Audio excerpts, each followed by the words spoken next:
Hello and welcome to The Horror of It All, the show where we discuss and celebrate horror in all media. In the black fuzzy chair is Michael Welch. And in the red fuzzy chair is Jeff Rigo.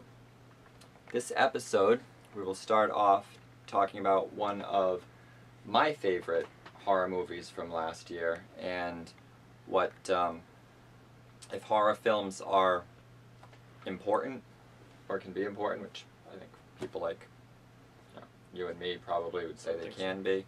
I think it's one of the more important horror films to be made in recent years. It's the subject of my oh so cool and oh so limited edition Fright Rags t-shirt. It's Lucky McKee's The Woman.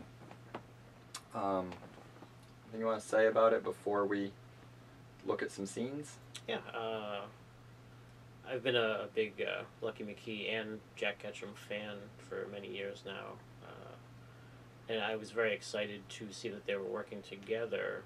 They were supposed to work together on the adaptation of Red, Jack Ketchum's novel, and from what I understand, Lucky McKee had directed about half of the film. Whatever happened, it didn't work out, but it was great to see that they worked together again, and they brought the woman to life. They actually co-wrote the entire story. This film is a sequel to Jack Ketchum's Offspring, or it's a continuation, so to speak.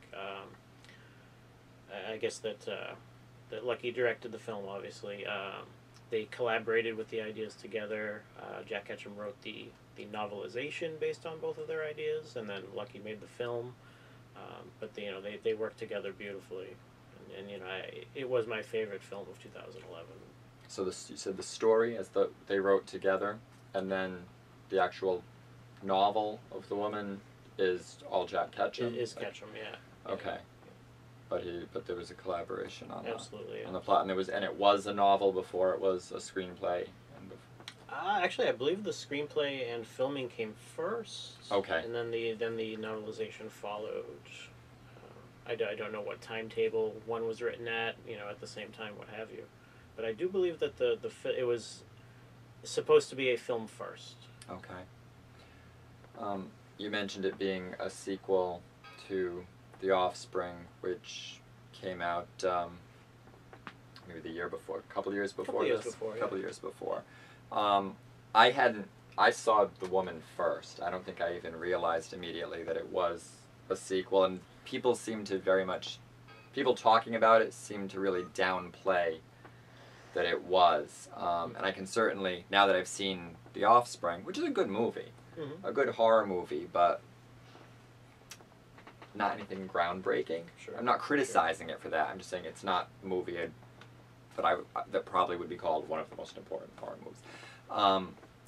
There's certainly continuity. I mean, there are no contradictions between the two, but the tone is so different. I mean, for people who haven't seen either one, basically The Offspring is about a feral kind of clan of humans living in the woods in New England? New England, yeah, they travel. Oh, right, they're kind of nomadic. Dead caves along the coast, that's right. And, I mean, they're a problem in the Offspring. You're definitely on the side of some people living in civilized society who, who cross paths with this feral clan, and the woman played by Pollyanna McIntosh is part of that group. Spoiler alert: by the end of The Offspring, is she the only one left that we know of? Sole survivor. She's the sole survivor of that group, and then her story, I suppose, picks up here. But this movie is so different in that, well, maybe we should look at the clips and then discuss how, while she is the last survivor of a feral, semi-cannibalistic tribe of humans, she is not the monster Absolutely. of this film.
So, you like to bite. You can't understand a word I'm saying. I get that. But I'll bet that you can guess that I'm more than just a little bit upset with you right now. So I need to make sure that you understand just who is in charge here.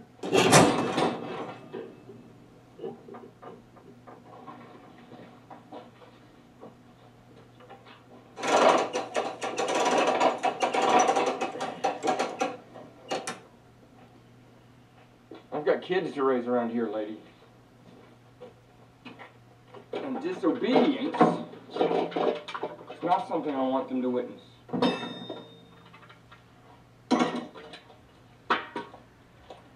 They're very good kids. And I would very much like to introduce them to you. But they're not going to be nice. If you are going to be disobedient, then I can't do that. Or can I? Okay, everybody. Who wants to go down to the cellar with me? What do you have in there, a mountain lion? This is a hell of a lot better than a mountain lion, son.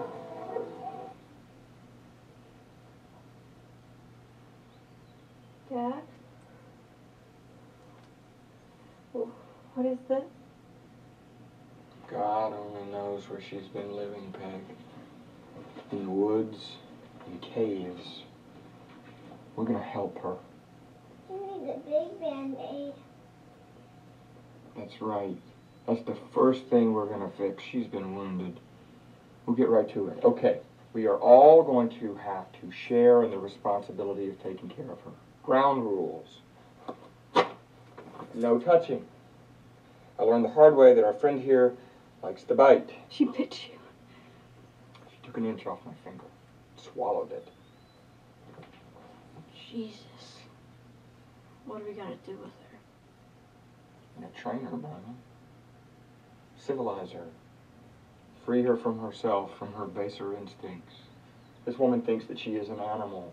And God only knows how she got that way, but we cannot have people running around the woods thinking they're animals. It isn't right. It's not safe.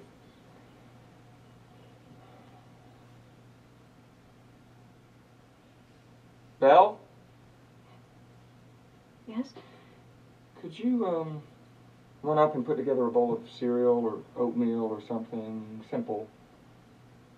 She's got to be hungry. The only thing she's had to eat since I captured her is... Finger.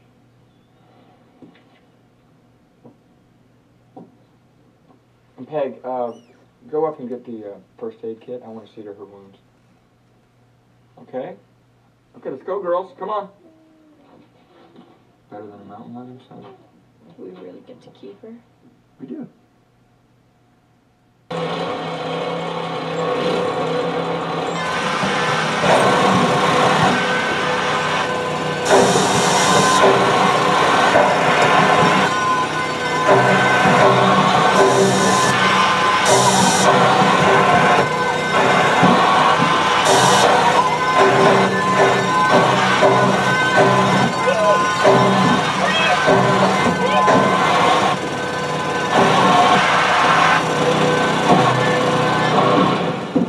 Peg!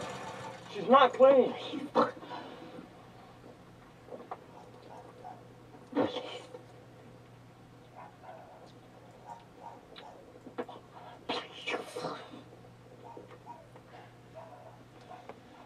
Ladies, go get the towels and get that first aid kit. Okay, let's go.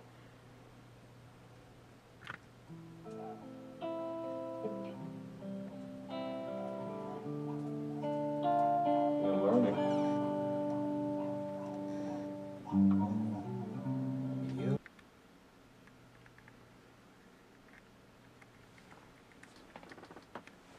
Okay, so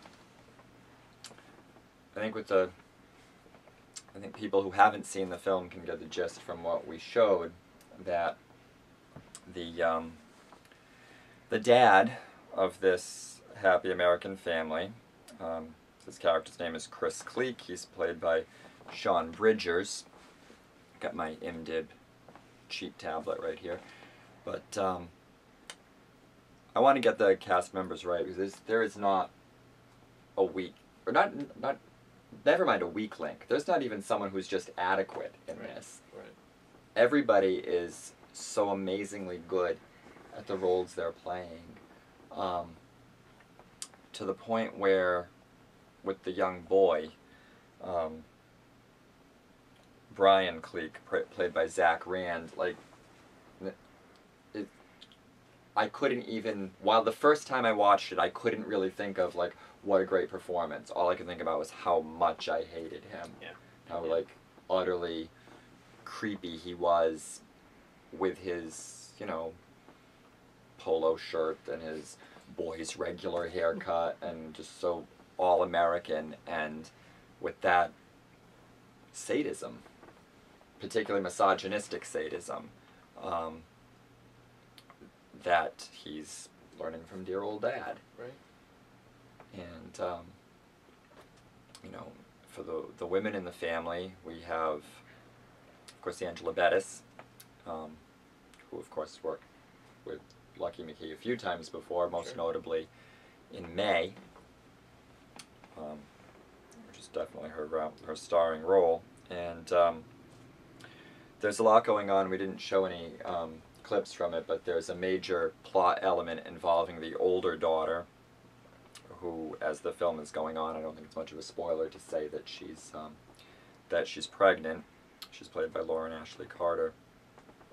And the only member of the family who seems unscathed by the sickness is the little girl, who's just so cool. And I'm so glad she's there, because in a movie this heavy, I think there needs to be some sort of a light element. And she's, you know, whereas the boy is becoming, you know, an active part of the sickness by becoming his father's protege, but the other women have been so beaten down. I mean, literally. Yeah. We'll see evidence of later, but more significantly, just the psychological climate, you know, of that household. The dad here is, when I said earlier that the woman is not the monster, the dad is a big monster, and his son is, son of the monster. Yes. And maybe it's because there's certainly nothing. He's not a funny character, the father, but he has those moments with his little smirks and his, understated comments where, there's something. It's at least a more fun performance to watch. Whereas with the boy, it's just this flat, mean face. I mean, this, when I watched it subsequent times, I watched him so much. I think it's a combination of Lucky McKee's direction and the acting. He knew. He knows exactly where to look, where his attention is in the different scenes. He's a very interesting character to watch when, you've seen the movie already. You know where the story's going, and you can pay attention to what different characters are doing. Thoughts? Yeah, I totally agree. The first time I watched the film, I hated the son more than the father. Yes, absolutely. At least until the end. Things happen which we won't spoil, and it's certain things you do need to see for yourself. It's please seek this film out. And it's just a masterful performance. And I understand what you're saying about the father and the smirks, and you can tell that he is a likable guy outside of work or outside of the home. He's probably well liked and well respected in the community. Yes, he's the kind of guy who hosts cookouts and everybody comes over. Yeah, he's helping his neighbors out. Financially, buying their home so no one else gives them a bad deal on it when they have financial trouble, etc. Is he in real estate? Is that his? He goes to an office and there's that secretary. I'm not. Yeah, it seems to be, and you can tell he's a large cog of the community, so the truth is even more hammered home because of that. Because you think that in the beginning that he might be a good guy, just a little rough around the edges, and then pretty soon you come to find out that he's not, and then the son kind of takes over and he's more of a scumbag than his dad. And then you realize that he really just learned it from his father. Right. And it speaks to a person on so many levels, and they can relate to themselves and put themselves in the shoes of different characters, and there's nothing over the top about this film. The idea is very unique, but the family is not. I mean, the sad thing is you could see something similar happening to any family, your neighbors. This could be happening to. They may not kidnap a feral woman, and but that's not really the point of this story. It's not what they're doing. You need the right kind of basement for that. Exactly. They did a lot of work in preparation for this. But there is a lot of evil, in families in the world, and you think that they're the family next door, and they're doing things like this. So there is a lot of truth to this film, even though it's such a bizarre idea of what's happening. I mean, it's taking that idea of the ugliness that can be underneath the surface, underneath the veneer of everything's just, white picket fences and everything's fine and respectable. And taking it to a horror movie extreme and exaggerating it. So this exact story probably hasn't gone down this way in the real world, I hope. But other things that have happened in this family have happened in families that were very well respected. People who've seen the film know probably what I'm talking about, and the attitudes, the attitudes toward women, which we see with the with the scumbag son, in other scenes that have nothing to do with the woman, where the cruelty he displayed toward a female classmate, because she was better than he at shooting free throws. She's better, so he had to humiliate her. He had to take her down. The woman is the catalyst of this film. But if you took the woman out of this film, it would still be a horror movie. It absolutely would. it absolutely, it might not have a hook, you know, but it would almost be a, like, I don't know, one of those kind of sad made-for-TV, you know, documentaries about family dysfunctions, or not documentaries, but, you know, drama movies where that's where the real life horror is. In terms of what you see, and I appreciated this more, you know, at least the second time I watched it all the way through. It's not a terribly, okay, yeah, there's the sequence at the end. Gore fans will feel they got their money's worth. Up until that point, while there are scenes that are intensely disturbing, and I think would be, and I think, I mean, I appreciate that you said seek it out. I want to tell people that they should see this movie as well. I will put in a caveat that it's not for everybody. I think there are people who certainly would appreciate the message of this movie, but would not be able to watch it and just say, wow, that was a really powerful movie, but would be so upset that it wasn't in any way an enjoyable experience, or an enriching experience. But when I saw the spoiler, I think people probably, even if they haven't seen the film, know what that was alluding to. The rape sequence. Compared to lots of other rape sequences and lots of other movies that I've seen, it's not explicit. It's not at all. It could almost be, I mean, that scene wouldn't be a reason that this movie has, you know, the reputation that it does, except I think it's so powerful because of it's the idea. It's not what you see on the screen. It's just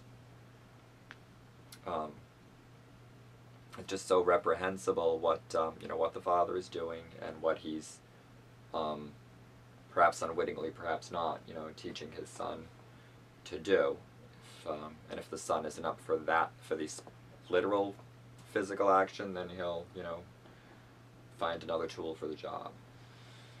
And I thought it was actually very, for the story that it's telling, I thought it was extremely tastefully done.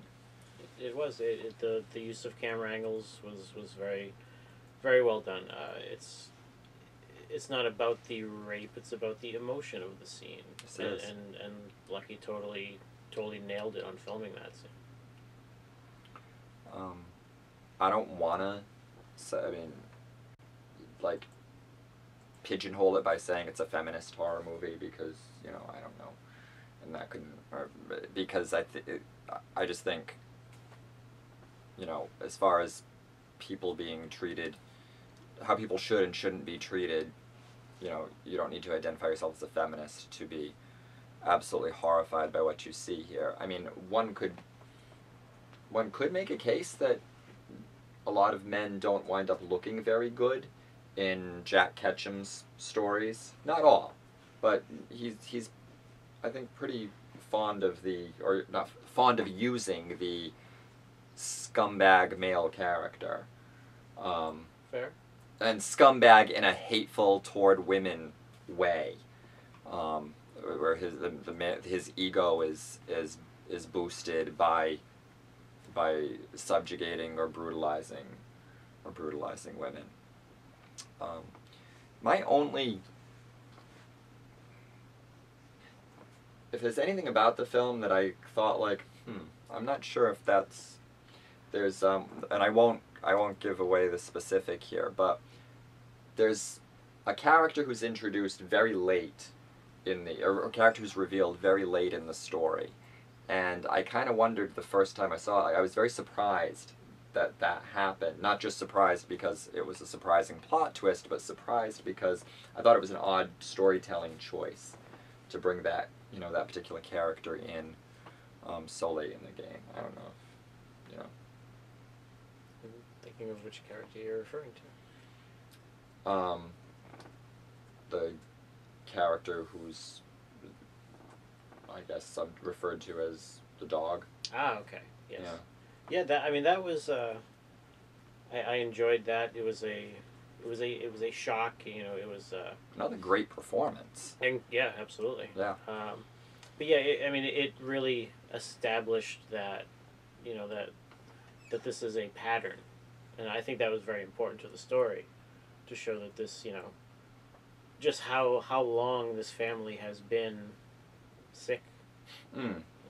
I guess because you know what it was? It took, the first time I saw it, it took me out of a story a little bit while I was trying to figure out how, if and or how that character connected to the woman. If they were, you know, if they had some history together before the events of the film. I'm still not sure. As far as I mean, and I it's a little clearer in the novelization. I know that there was no connection. Oh, okay. Yeah. But this is definitely a film that you'll want to see more than one time. I got so much more from it the second time watching it than the first. You know, I mean, any great film is something that you'll need to see multiple times anyway. Agreed. Yeah. So, again, not for the very squeamish, perhaps, or for people with particular sensitivities, but this one is worth challenging yourself a bit. This is not an exploitation film. This no, I don't think it is at all. Yeah, it says. I don't think it is at all, and I don't categorically dislike exploitation films either. I mean, you know, but this isn't that.